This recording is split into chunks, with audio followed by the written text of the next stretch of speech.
만나서 반갑습니다. 김남구 선교사입니다. 한국에 못 들어온 지 3년 반 정도 된 것 같아요. 그래서 3년 반 만에 잠시 밀린 일들을 좀 이렇게 처리하러 들어왔습니다.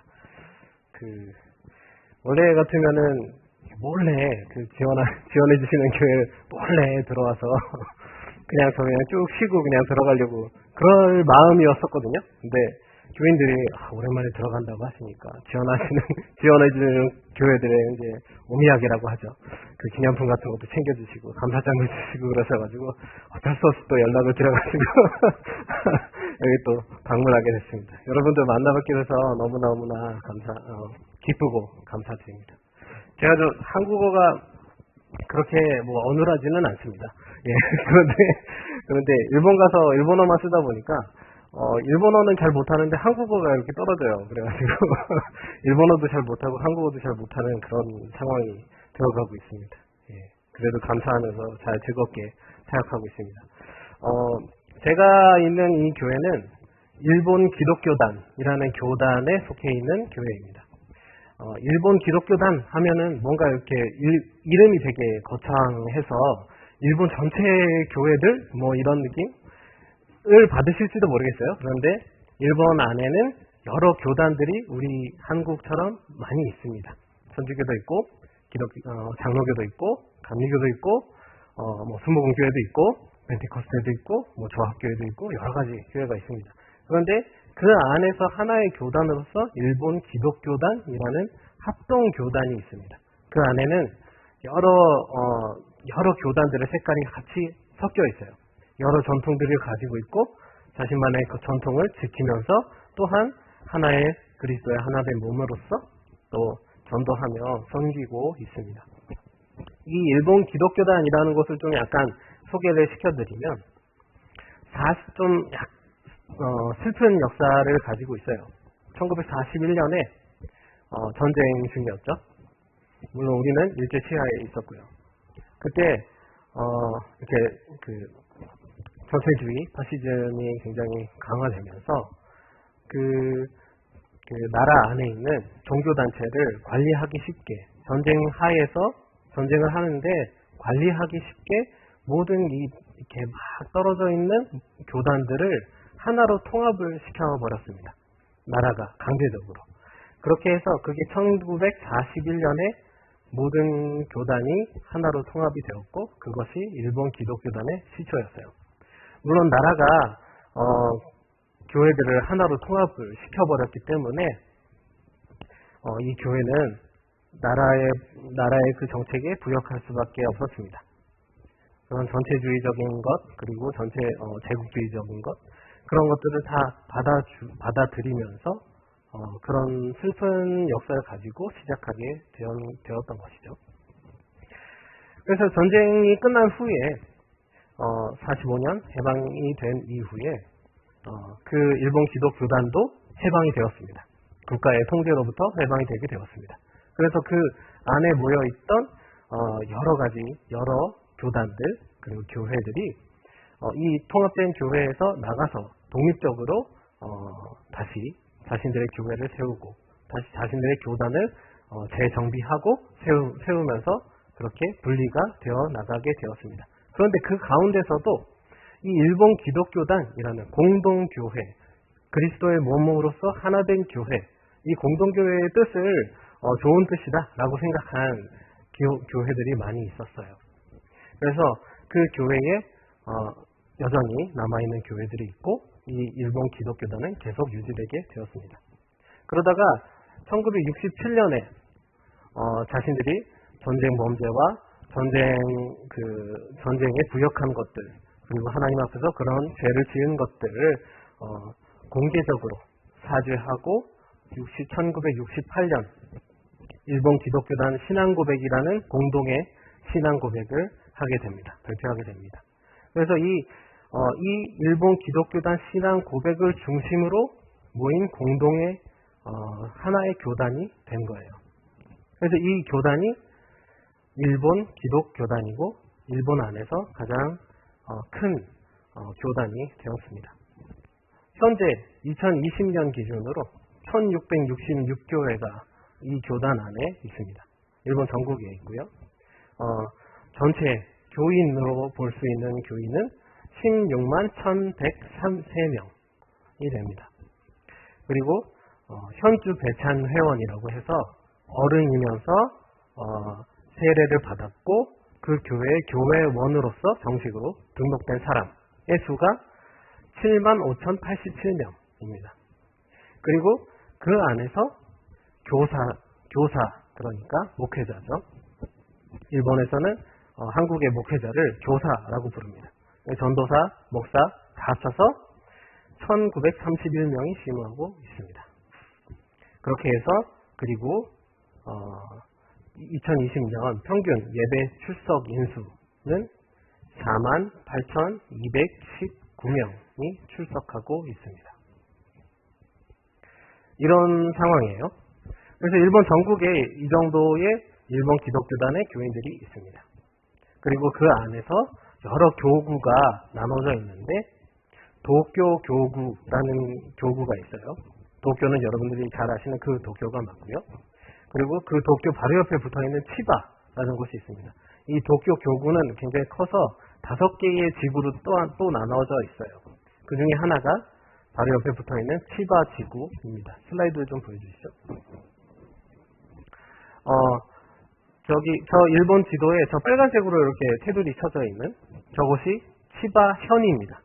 이 치바현 안에 61의 교회가 있고 그 교회들이 도쿄 교구 치바 지구의 교회로서 하나 된 이렇게 전도를 해 나가고 있습니다. 그 중에서 이 치바현 안에서 정 가운데 북쪽 그리고 약간 왼쪽으로 가면 저희 교회가 있습니다. 저기 화살 표시된 저곳인데요. 저곳으로 딱 가면 이런 교회가 나옵니다. 여기가 제가 지금 목회하고 있는 일본 기독교단 아비코 교회입니다. 예배당의 전경이고요. 그 다음에 예배당 안으로 들어오면 이런 식으로 되어 있습니다. 조금 낯선 풍경일지도 모르겠습니다. 보통의 일본 사람들은 이 사진을 보면 여기가 어디야? 이럽니다. 왜냐하면 십자가가 없어요. 예, 장로교 전통에 십자가를 달지 않는 교회당 안에 십자가를 달지 않는 장로교 전통의 교회이기 때문입니다. 크리스마스 때가 되면 크리스마스 기념 예배를 하고 그곳에 모인 모든 사람이 다 모여서 단체 사진을 찍는 게 하나의 전통이 되어 있습니다. 그래서 지금 보시는 한 분 한 분의 얼굴을 여러분들이 좀 기억을 해주셨으면 좋겠습니다. 몇 명 되지 않죠? 그런데 이 중에 3분의 1은 초대받아서 오신 분입니다. 저희 교회 교인이 아니에요. 저희 교회 교인은 이 중에 한 3분의 2 정도 됩니다. 그리고 저희 교회는 전체 등록 교인이 20명이고요. 그리고 매주 출석 교인이 15명 정도 됩니다. 보시면 아시겠지만 머리가 하얀 사람도 있고 머리가 까만 사람도 있습니다. 머리가 하얀 사람은 80대 이상, 머리가 까만 사람은 70대 이상입니다. 그 중에 50대가 한 분, 그리고 40대의 교인분이 계시는데 제가 부임하고 나서 한 번도 얼굴을 본 적이 없습니다. 온라인으로만 예배를 드리고 계시고요. 이렇게 되어 있습니다. 그리고 제가 저기 가운데에 있는데요. 저기서 이 사진상으로 오른쪽 제 바로 옆에 앉아 계신 저 할머니 분이 90대이시고요. 93세이신 할머니이시고요. 그 옆에 분이 92세이신 할머님이십니다. 제 바로 옆에 계신 저분이 이 교회를 설립하신 분이에요. 그래서 이 교회가 올해로 48주년이 되었습니다. 그 가운데 제가 부임하고 나서 하나님의 은혜로 4분의 전입자가 오셨습니다. 그래서 그때 전입할 때의 사진이고요. 그 다음에 저희도 코로나를 겪었습니다. 그래서 예배 안에서 성찬을 받을 수가 없었어요. 그리고 교인들이 교회당에 나와서 예배를 할 수 없는 상황에 있었습니다. 물론 여기는 굉장히 고령화되어 있기 때문에 일할 사람이 없어요. 그리고 그래서 방송 장비 뭐 이런 것들도 할 수가 없었습니다. 그래서 온라인 예배를 할 때는 제가 물론 계속 병행하고 있습니다만 그 코로나가 심했을 때에는 저 혼자 이렇게 옆에 그 히무 플레이어라고 하죠. 반주기, 찬송 반주기 이렇게 틀어놓고 저 혼자 해서 이제 방송 틀고 가서 이렇게 예배 보고 방송 이렇게 찬양하고 그런 식으로 혼자서 해 나가고 있었습니다. 물론 성찬은 꿈도 못 꿨습니다. 그런데 이런 제품이 네, 개발이 돼가지고 이번에 1년 반, 2년 만에 코로나가 되고 나서 1년 반에서 2년 사이, 그 만에 성찬을 받을 수 있게 되었습니다. 이렇게 빵과 포도주 그런 식으로 되어 있는 것을 사용해서 함께 성찬하고 있습니다. 그리고 11월 첫 주가 되면 성도의 날이라고 해가지고 이렇게 그 교인이신데 돌아가신 분들 그분들을 기념하면서 예배를 드립니다. 그리고 여기에 모신 분들은 그분들의 유족들이십니다. 그래서 물론 안 믿는 분들이시죠. 거의가 안 믿는 분들이시고요. 같이 예배 드리고 이렇게 교회 묘지에 가서 함께 보전의 하이라고 그 묘지에서 예배를 또 드립니다. 이거는 크리스마스 촛불 예배 때, 크리스마스 이브 때 촛불 예배 때이고요. 일본은 크리스마스가 휴일이 아니기 때문에 크리스마스 당일 아침에는 예배를 드리지 않습니다. 그 크리스마스 이브 저녁 때 촛불 예배식으로 함께 드리고 있고요. 그리고 저희 교회는 아까 그 설립자분 그분이 여긴 유치원인데요. 이 유치원도 세우셨습니다. 처음에 이 유치원을 세우셨다가 그리고 이 유치원 안에서 가정 예배식으로 집회가 자그마하게 시작이 되고 그리고 그 집회가 커져서 아비꼬 교회가 되고 그리고 이 유치원이 또한 커져서 그 지역에서 가장 큰 유치원이 되었습니다. 물론 기독교 정신으로 함께 교육하는 그런 유치원입니다. 꼬맹이들 되게 많죠. 이 정도로 많은 유치원은 얼마 없습니다. 정말로.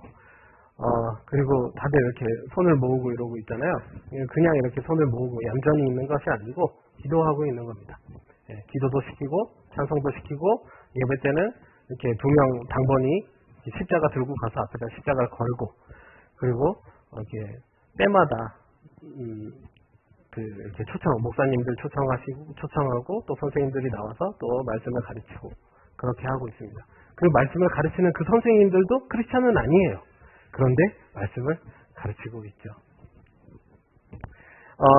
제가 관계하고 있는 이 교회 안의 사역 말고 또 다른 그 지역 안에 청년들 모임이 또 있습니다.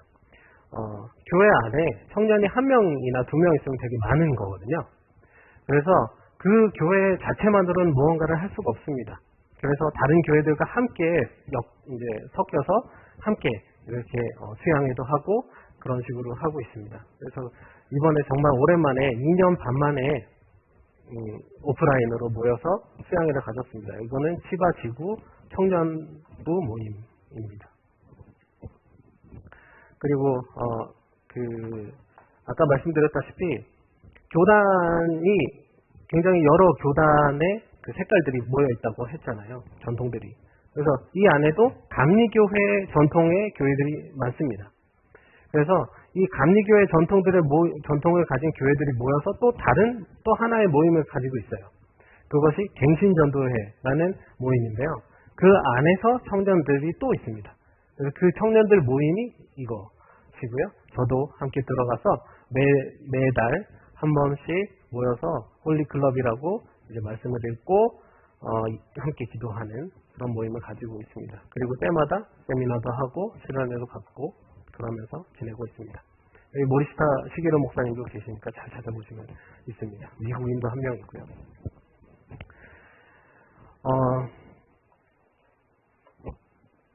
그렇습니다. 아까 우리 교회의 단체 사진은 여러분들 보셨을 줄로 믿습니다. 그런데 조금 이상한 거 많이 못 느끼셨는지 모르겠어요. 거기 안에는 어린아이가 없습니다. 그죠? 다 70대, 80대, 50대 아저씨 하나, 그리고 다 60대 아줌마 하나, 그리고 나머지 다 70대, 80대, 90대까지. 어린아이가 없어요. 젊은이도 없습니다. 그런 식으로 다음 세대가 없습니다. 근데 이게 무엇을 뜻하냐면요. 다음에 뭐 일할 사람이 없어. 이 교회가 이제 곧 이제 이분들 다 이제 돌아가시고 나면 이 교회는 끝이야. 뭐 이런 얘기가 아니고요. 이분들이 가정에서 신앙의 승계가 되지 않는다는 뜻입니다. 자녀에게 전도하지 못했고 손주 손녀에게 전도하지 못했어요. 아까 그 교회를 설립하신 그 할머니분, 자녀분이 2분 계십니다. 굉장히 똑똑해서 2분 다 의사예요.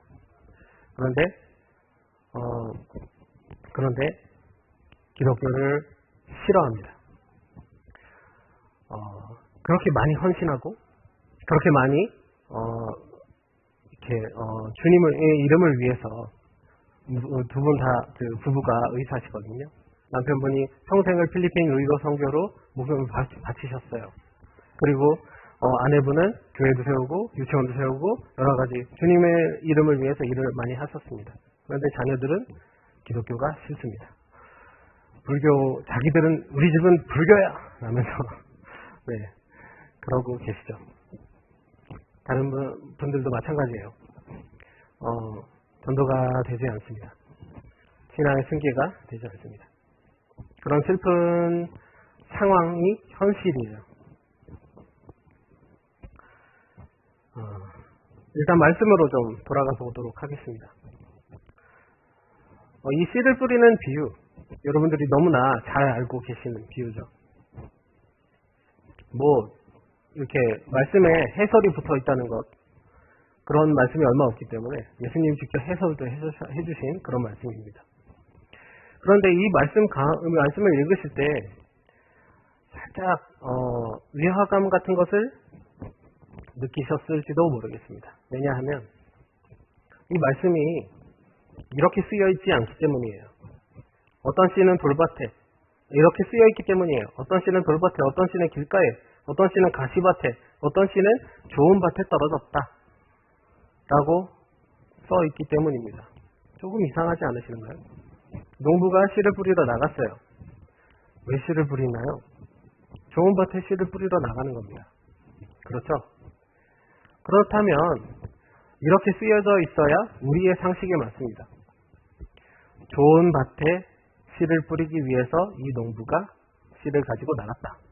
그리고 좋은 밭에 씨를 뿌리다 보니까 어떤 씨는 좀 이렇게 빗나가서 길가에, 어떤 씨는 조금 빗나가서 가시밭에, 어떤 씨는 조금 빗나가서 길가에 떨어졌다.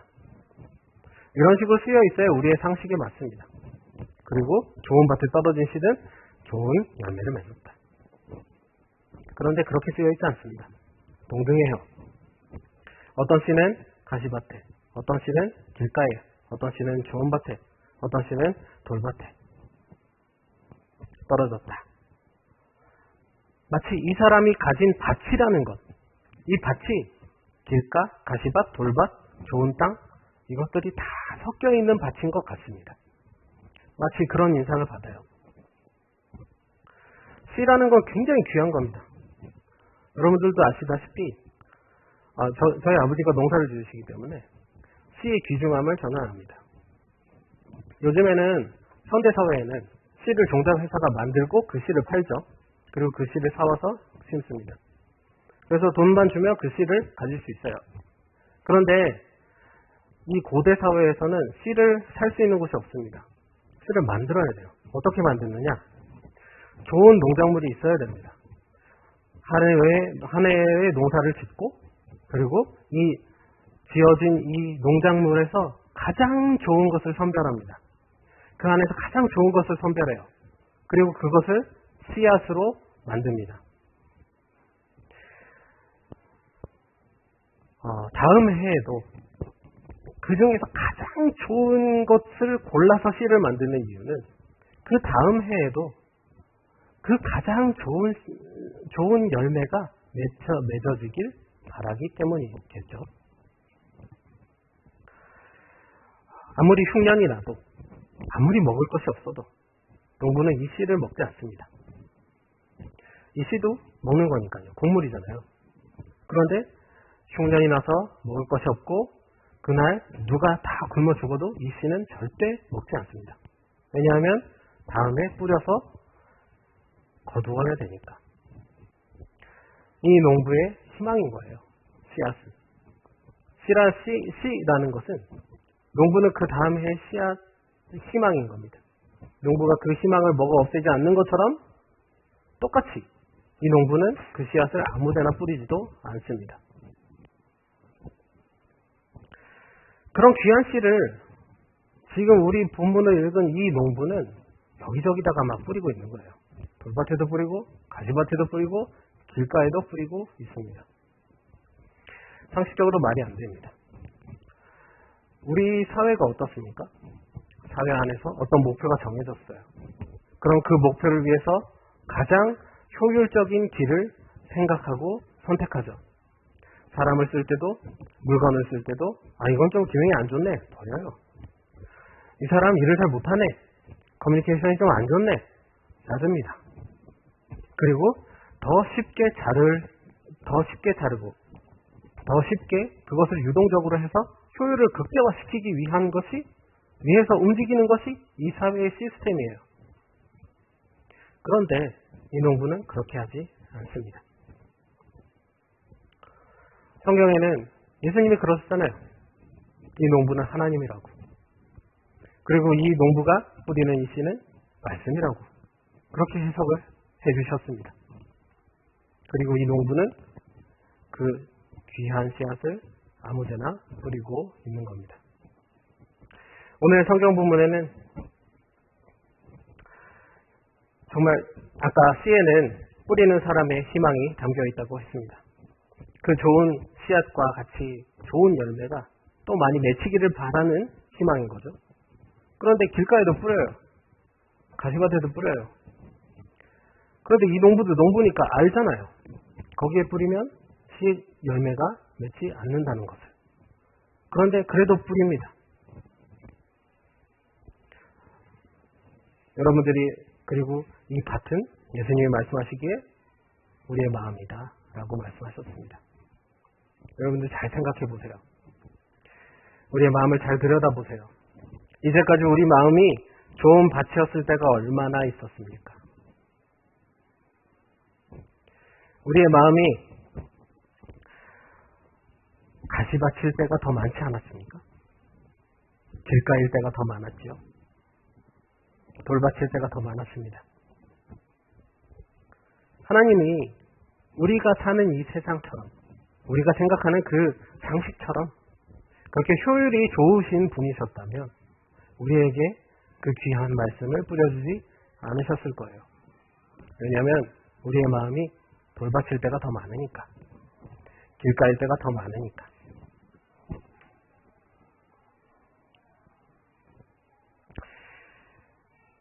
우리는 이런 하나님의 은혜를 받고 구원을 받았습니다. 하나님의 말씀을 듣고 그렇게 구원을 받았습니다. 우리의 마음밭이 가시밭일 때도, 우리의 마음밭이 길가일 때도, 우리의 마음밭이 돌밭일 때도 주님은 포기하지 않고 씨앗을 주셨어요. 말씀을 주셨습니다. 그 말씀은 정말 말씀만이 아니고 주님의 사랑이죠. 주님의 일하심이죠. 주님 그 자체죠. 그것을 받고 우리가 구원을 받았습니다. 하나님은 우리의 마음이 돌잡밭 같든 길바닥 같든 가시밭 같든지 좋은 밭 같든지 상관없이 희망을 품고 말씀을 뿌려주시고 변함없이 사랑해 주십니다. 우린 그 은혜를 받고 구원을 받았습니다. 자, 여기까지 들으시면 여러분은 좋은 땅이 되어야지 라고 생각하시겠죠. 그래서 100배, 1000배 더 많은 열매를 맺어야지 라고 생각하시겠죠. 맞습니다. 너무나 좋은 일입니다. 그런데 열매를 맺는다는 게 뭡니까? 콩 심은 데는 콩이 나는 거예요. 그죠? 우리 안에 말씀이 심어졌으면 말씀이 나야 됩니다. 여러분들이 생각하는 열매 무엇인가요?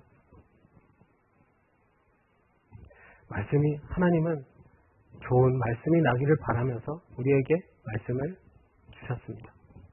우리에게 말씀이 난다는 것은 무엇인가요? 우리가 말씀 그 자체가 되는 겁니다. 말씀으로 사는 말씀이 되는 겁니다. 주님이 우리를 통해 말씀하시는 거예요. 우리가 어떤 삶을 살던 어느 곳에 있던 주님이 주신 그 생활의 터전 속에서 말씀이 되어 살아가는 겁니다. 사람들은 우리를 보고 하나님을 보겠죠. 사람들은 우리를 통해서 하나님의 말씀을 보게 될 겁니다. 그런 희망을 가지고 주님은 말씀을 주고 계신 겁니다. 예수님은 이 말씀을 천국 비유로서 말씀해 주셨습니다. 천국이라는 게 뭔가요? 좋은 곳인가요? 그냥 편한 건가요? 우리가 죽어서 가는 곳인가요? 그렇지 않다고 봅니다. 아까 말씀드렸다시피 주님이 우리가 준비되지 않았을 때에도, 우리가 좋은 사람이 좋은 밭이 아닐 때에도 말씀을 뿌려주셨듯이 그 뿌려지는 그 말씀, 주님이 우리에게 말씀을 주러 떠나는 그 발걸음, 그것이 천국인 것이 아닐까 싶습니다. 주님이 함께 계시니까 하나님의 나라인 겁니다. 그렇게 우리도 주님의 말씀이 되어서 주님과 함께 걸어가는 것입니다. 그렇게 해서 우리가 주님의 말씀이 되어서 우리에게 맡겨진 우리의 가정, 우리의 직장, 우리가 발딛고 서 있는 그 모든 곳이 주님의 말씀이 피어나는 천국이 되는 겁니다.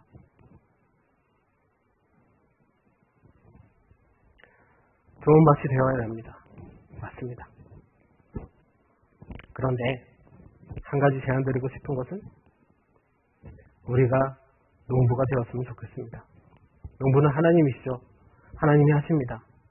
그런데 우리가 한 발짝 내딛지 않으면 주님도 움직이지 않으십니다. 왜냐하면 밭이 움직여야 씨앗도 퍼지니까요. 우리는 하나님의 파트너로 지어졌습니다. 우리는 왜 태어났을까요? 우리가 태어난 목적이 있겠죠. 그냥 태어났으니까 살고, 태어났으니까 먹고, 죽지 못해 살고, 그러는 거 아니잖아요. 교회 왜 나옵니까? 주님의 파트너로서 살아가기 위해서입니다. 주님과 함께 걸어가면서 천국 만들려고 여러분들에게 맡겨진 그 모든 삶의 터전의 말씀이 피어나는 천국이 되라고 그렇게 살아가는 겁니다. 주님이 파트너로서 부르셨습니다. 그런데 이런 주님의 파트너가 주님의 마음, 주님의 태도를 배워야 할 것 같습니다. 아까 말씀드렸죠. 우리는 좋은 밭이 아닐 때 말씀을 받았습니다. 우리는 좋은 밭이 아닐 때 주님의 은혜를 받았습니다. 그렇게 구원을 받았습니다. 그것이 은혜입니다. 우리가 잘나서 된 것이 아닙니다. 자, 우리는 어떻게 주님의 파트너가 되어야 할까요? 우리는 희망이 없어도, 내 상대가 너무너무나 미워도, 정말 희망이 없어 보여도, 열매를 맺을 그런 상황이 아닌 것처럼 보여도 주님이 우리에게 말씀을 주셨듯이 우리도 그들에게, 우리가 말씀됨으로써 그들에게 예수의 생명을 주는 겁니다. 방금 전 사진 많이 보셨습니다. 희망이 없어요. 미래가 없습니다. 돌아가시면 끝일지도 몰라요. 통계상으로는 몇십 년 후면 일본 기독교단은 없어진다고 합니다. 일본 기독교단 일본 안에서 가장 늙은 교단입니다. 젊은이가 없습니다. 그렇다고 그 사람들이 믿음이 없습니까? 아니요, 그렇지 않습니다. 그분들이 여태까지 해오신 것이 이런 씨 뿌림입니다. 자녀들에게 전도하지 못했어요. 네, 그렇습니다. 그게 현실입니다. 그래서 넌 나빴어, 넌 게을렀어 라고 얘기하는 것이 아닙니다. 자녀들에게 전도하지 못했어요. 하지만 그분들은 씨를 뿌려왔습니다. 하나님처럼 씨를 뿌려왔습니다. 주님의 사랑을 이 사람들이 알지 못할 걸 알면서도 그 사람들을 위해서 기도하고 섬깁니다. 선교사들도 마찬가지입니다. 가장 열매가 없는 선교지가 일본이죠. 하지만 가서 섬깁니다. 효율이 없다고 생각한다면, 열매가 없다고 생각한다면 그냥 괴로운 일일 뿐입니다. 하지만 주님이 나에게 그렇게 하셨으니까, 주님이 나에게 그렇게 하셨으니까 나도 그렇게 합니다. 그렇기 때문에 괴로운 일이 아닙니다. 즐겁고 행복한 길입니다.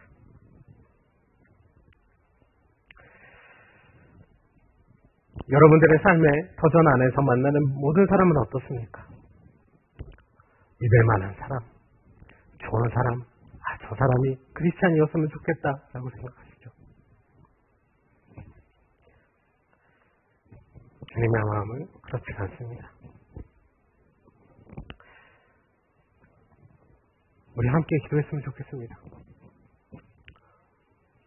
함께 보신 이 일본 사람들, 그 사람들 한 명 한 명의 얼굴을 기억하면서 여러분들이 기도해 주셨으면 좋겠습니다. 그런데 이렇게 기도하지 마세요.